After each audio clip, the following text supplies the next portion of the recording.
Good morning साथीहरू।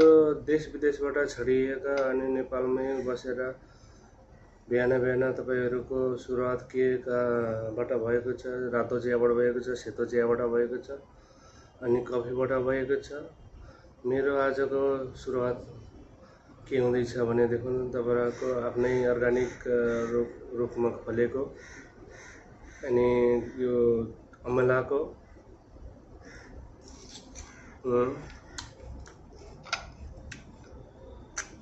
अनि तपाईँको आफ्नै बोर्डमा खोलेको तुलसीको पात,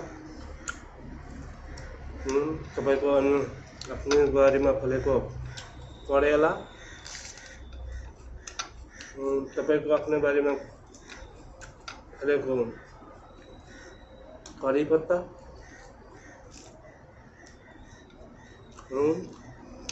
तपाईँको आफ्नै बारीमा फलेको लसुन।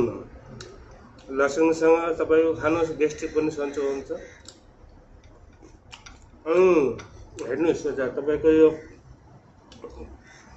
उसको पानी के भन्छ अरे,